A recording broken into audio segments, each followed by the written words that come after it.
Hello guys, welcome to my channel. So போன chapter நம்ம என்ன பார்த்தோம் அப்படின்னா, தர்மர் வந்து ராஜசூய யாகத்தை வந்து செய்கிறதா இல்லையா அப்படிங்கிறத வந்து கிருஷ்ணர்கிட்ட வந்து கேட்குறாரு. அதுக்கு ஒரு செய்தி வந்து அனுப்புகிறாரு. கிருஷ்ணர் என்ன சொல்ல போகிறாரு அப்படிங்கிறது தான் வந்து நாம் இந்த சாப்டரில் வந்து பார்க்க போகிறோம். ராஜசூய யாகத்தை வந்து செய்கிறதா வேணாமா அப்படிங்கிறத வந்து தர்மர் வந்து கிருஷ்ணர்கிட்ட வந்து கேட்டு ஒரு செய்தி வந்து அனுப்பியிருப்பாரு. கிருஷ்ணர் வந்து அந்த செய்தியை படிச்சுட்டு தர்மரை வந்து பார்க்குறதுக்கு இந்திரபிரஸ்தத்துக்கு வந்து வர்றாரு. வந்ததுக்கப்புறம் வந்து கிருஷ்ணரை வணங்கிட்டு தர்மர் வந்து என்ன சொல்கிறாரு அப்படின்னா, உங்களுக்கு எல்லாமே வந்து தெரியும், நான் அதுக்கு தகுதியான ஒரு ஆளா, நான் வந்து அது தகுதியான ஒரு அரசனா அப்படிங்கிறத நீங்கள் தான் வந்து சொல்லணும். உங்களுக்கு முக்காலமும் தெரியும், நீங்கள் என்ன சொல்கிறீங்களோ அதை நான் கேட்குறேன் அப்படிங்கிற மாதிரி வந்து தர்மர் வந்து கிருஷ்ணர்கிட்ட வந்து சொல்கிறாரு. அதுக்கு வந்து கிருஷ்ணர் என்ன சொல்கிறாரு அப்படின்னா, நீங்கள் ஒரு தகுதியான ஒரு ஆள் தான், அது வந்து நான் வந்து மறுக்கவே மாட்டேன்.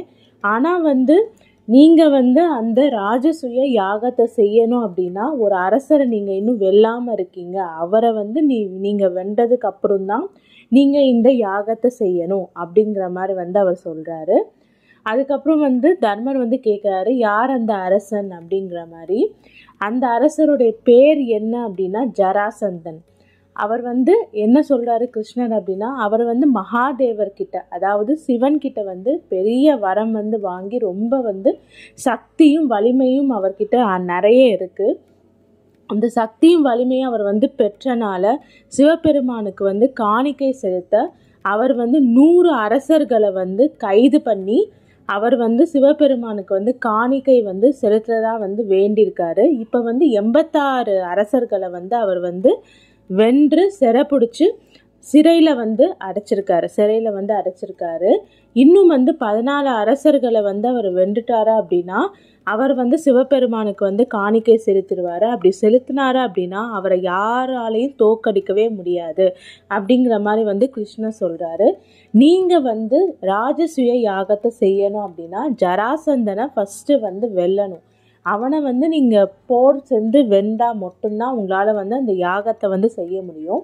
இந்த ராஜசூய யாகங்கிறது எப்படி அப்படின்னா, இந்த உலகத்துலேயுமே வந்து சிறந்த அரசர் யாரோ அவங்க தான் வந்து இந்த யாகத்தை வந்து செய்வாங்க அந்த காலத்தில். அந்த யாகத்தை செய்யணும் அப்படின்னா எல்லா அரசர்களையும் வென்று, அது மட்டும் இல்லாமல் மற்ற அரசர்கள் எல்லாமே வந்து ஒப்புதல் தரும், இவர் தான் வந்து இருக்கிறதுலே வந்து சிறந்த அரசர், எங்களை எல்லாம் வழி நடத்துவார் கரெக்டாக அப்படிங்கிற மாதிரி வந்து மற்ற அரசர்களும் வந்து ஒத்துக்கொள்ளணும். அந்த மாதிரி ஒரு அரசருக்கு தான் வந்து இந்த ராஜசூய யாகத்தை வந்து பண்ணுவாங்க.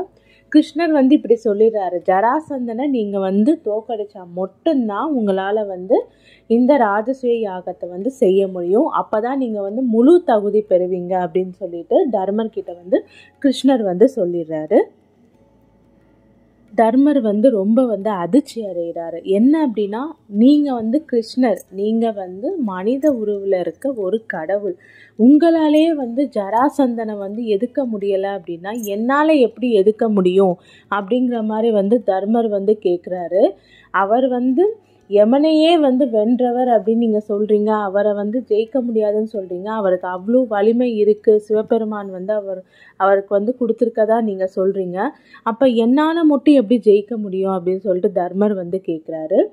அதுக்கு வந்து கிருஷ்ணர் வந்து என்ன சொல்கிறாரு அப்படின்னா, என்னுடைய அறிவாற்றலும் அர்ஜுனனுடைய பலமும் பீமனுடைய வலிமை இது எல்லாமே வந்து ஒன்றா சேர்ந்தா கண்டிப்பாக ஜராசந்தனை வந்து ஜெயிச்சிடலாம் அப்படிங்கிற மாதிரி வந்து கிருஷ்ணர் சொல்கிறாரு. நீங்கள் வந்து நேராக வந்து போர் புரியணுங்கிற அவசியம் இல்லை, நான் பீமன் அர்ஜுனன் நாங்கள் 3 பேருமே ஜராசந்தனோட அரண்மனைக்கு போய் அவனை வந்து வெந்துட்டு வர்றோம், அதுக்கு நீங்கள் ஒப்புதல் மட்டும் தாங்க அப்படின்னு சொல்லிட்டு கிருஷ்ணர் வந்து சொல்கிறாரு. உடனே வந்து தர்மர் வந்து சரி, அப்போ நீங்கள் 3 பேருமே அவங்கள போய் வந்து நீங்கள் வந்து வென்றுட்டு வாங்க ஜராசந்தனா அப்படின்னு வந்து சொல்லிடுறாரு.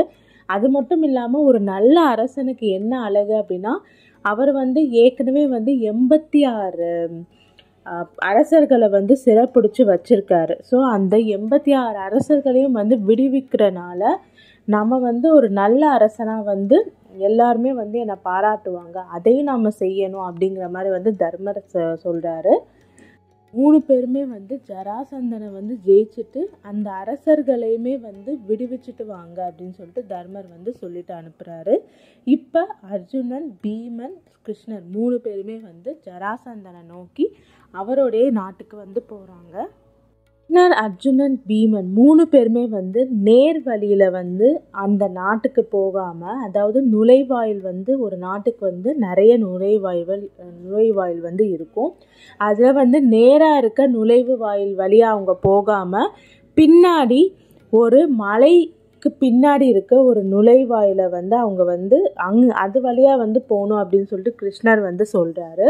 அந்த நுழைவாய்க்கு வந்து போகணும் அப்படின்னா அதுக்கு மேலே இருக்க மலையை வந்து நம்ம தாண்டணும்.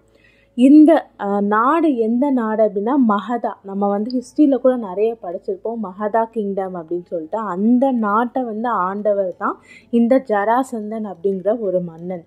அந்த மகதாவுக்கு வந்து 3 பேருமே போய் சேர்றாங்க. கிருஷ்ணன் வந்து என்ன சொல்கிறாரு அப்படின்னா, நேராக இருக்க நுழைவாயில யூஸ் பண்ணி நம்ம போகாமல் பின்னாடி இருக்க நுழைவாயில வந்து யூஸ் பண்ணணும் அப்படிங்கிற மாதிரி வந்து அவர் சொல்கிறாரு. அதனால் 3 பேருமே வந்து சைத்யாக்கா அப்படிங்கிற ஒரு மலைக்கு மேலே போய் நிற்கிறாங்க. அந்த மலையில் இருக்க கற்களை எல்லாமே வந்து கீழே தள்ளி விட்டுட்டு அது வழியாக வந்து கீழே இறங்குறாங்க. பின்னாடி இருக்கிற அந்த நுழைவாயில் வழியாக இந்த 3 பேருமே வந்து அந்த நாட்டுக்குள்ளே நுழையிறாங்க. 3 பேருமே வந்து இப்படி பின்னாடி இருக்க நுழைவாயில் நுழைஞ்சதுக்கப்புறம் நேராக அங்கே வந்து பூ விற்கிற ஒருத்தர்கிட்ட போய் அத்துமீறி எங்கள் 3 பேருக்குமே வந்து மாலை வேணும்னு சொல்லிட்டு திருடி மாலையை வந்து போட்டுக்கிறாங்க. அது மட்டும் இல்லாமல் அவங்க உடம்பு ஃபுல்லாமே வந்து சந்தனத்தை வந்து தடவிக்கிறாங்க 3 பேருமே. இது எல்லாமே வந்து ஜராசந்தனுக்கு வந்து தெரிய வருது. யாரோ ஒரு 3 பேர் வந்து அத்துமீறி நம்ம நாட்டுக்குள்ளே நுழைஞ்சிருக்காங்க அப்படின்னு சொல்லிட்டு அவருக்கு வந்து ஒரு செய்தி வருது. அவர் வந்து ஹோமம் பண்ணிக்கிட்டே இருக்காரு. அந்த 3 பேருமே இப்போ வந்து நேராக வந்து ஜராசந்தனுடைய அரண்மனைக்கு வந்து போகிறாங்க. அவங்கள பார்த்தா உடம்பு ஃபுல்லாக வந்து சந்தனத்தை பூசி மாலை வந்து போட்டுட்டு 3 பேருமே வந்து போகிறாங்க. அவங்கள பார்த்தா சாதாரணமான ஒரு பிராமணர்களை வந்து தெரியலை ஜராசந்தனுக்கு. அவர் வந்து என்ன சொல்கிறாரு அப்படின்னா, உங்களை பார்த்தா சாதாரணமான பிராமணர்கள் மாதிரி தெரியலை, உங்ககிட்ட வந்து நிறைய பலம் இருக்குது. ஏன்னா நீங்கள் வந்து பின்னாடி இருக்க ஒரு மலையை வந்து யூஸ் பண்ணி நீங்கள் வந்து என்னோட நாட்டுக்குள்ளே நுழைஞ்சிருக்கீங்க. அப்படி அந்த மலையில் இருக்க கற்கள் எல்லாம் தள்ளி விடணும் அப்படின்னா அது வந்து ஒரு சத்திரியர்களால் மட்டும்தான் முடியும். அவங்களுக்கு தான் அந்த வலிமை இருக்கும். ஆனால் நீங்கள் வந்து பார்க்குறதுக்கு வந்து பிராமணர்கள் மாதிரி இருக்கீங்க, உள்ளே வாங்க அப்படின்னு சொல்லிட்டு அவர் வந்து அரண்மனைக்குள்ளே வந்து அழைச்சிட்டு போகிறாரு ஜராசந்தன். ஜராசந்தனை வந்து பார்த்ததுக்கப்புறம் வந்து கிருஷ்ணர் மட்டும்தான் வந்து பேசுகிறாரு. கிருஷ்ணர் வந்து என்ன சொல்கிறாரு அப்படின்னா, பீமனையும் அர்ஜுனனையும் காட்டிட்டு இவங்க 2 பேரும் வந்து இன்றிரவு வந்து 12 மணி வரைக்கும் பேச மாட்டாங்க, நான் மட்டும்தான் பேசுவேன் அப்படின்னு வந்து சொல்கிறாரு.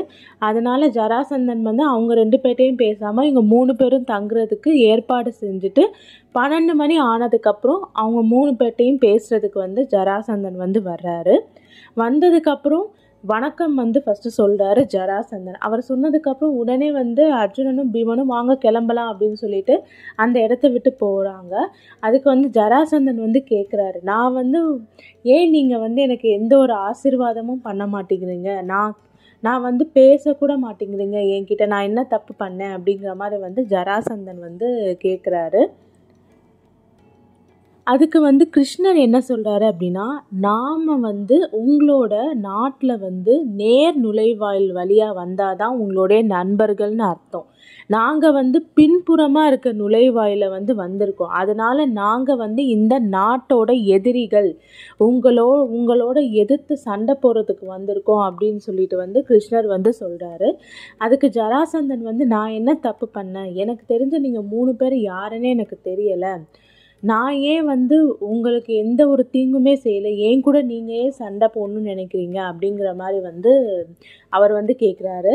அதுக்கு வந்து கிருஷ்ணர் என்ன சொல்கிறாரு அப்படின்னா, நீங்கள் வந்து 86 அரசர்களை வந்து என்ன சிறைப்பிடிச்சு வச்சுருக்கீங்க, அப்படி இருக்கும்போது நீங்கள் எப்படி வந்து நல்லவர் அப்படின்னு சொல்லிக்கிறீங்க அப்படிங்கிற மாதிரி வந்து கிருஷ்ணர் வந்து கேட்குறாரு. அதுக்கு வந்து ஜராசந்தன் வந்து என்ன சொல்கிறாரு அப்படின்னா, அவங்க 86 அரசர்களை வந்து நான் வந்து போர் செஞ்சு ஜெயிச்சு தான் வந்து அடைச்சி வச்சுருக்கேன், அப்படிங்கிற மாதிரி அவர் வந்து சொல்கிறார். நான் ஒன்றும் தீய வழியில் வந்து அவங்கள வந்து அப்படியே வந்து சிறை பிடிச்சிட்டு வைக்கலை. நான் வந்து அவங்க நாட்டை ஜெயிச்சனால அந்த அரசர்களை வந்து நான் வந்து சிறைப்பிடிச்சு வச்சுருக்கேன் அப்படிங்கிற மாதிரி வந்து ஜராசந்தன் வந்து சொல்கிறாரு. சரி, நீங்கள் சொல்கிறது தப்பு தான். அப்போ அந்த அரசர்களை எதுக்கு சிறைப்பிடிச்சு வச்சுருக்கீங்க? நீங்கள் வந்து காணிக்கையாக வந்து கொடுக்க தானே, அவங்கள வந்து பலியிட தானே போகிறீங்க, அது தப்பு தானே அப்படிங்கிற மாதிரி வந்து கிருஷ்ணர் சொல்கிறாரு.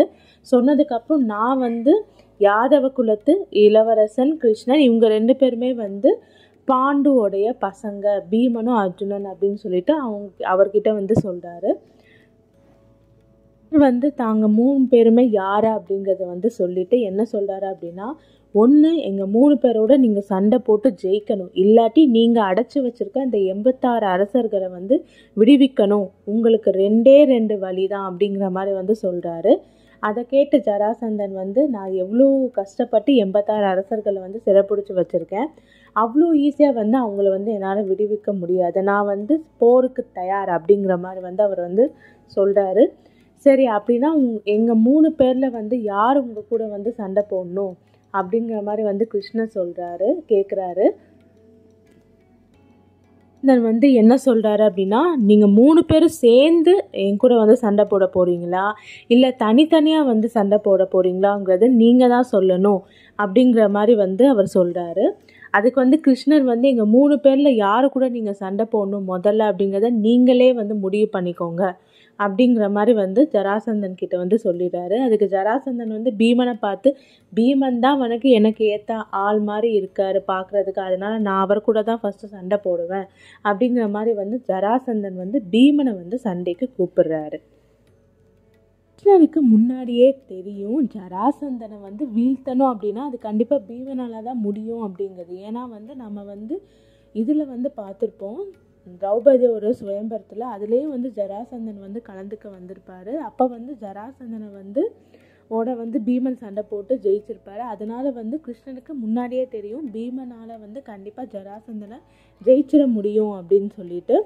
இப்போ பீமனும் ஜராசந்தனும் 2 பேருமே வந்து சண்டை போடுறதுக்கு வந்து இப்போ ரெடியாக வந்து நிற்கிறாங்க.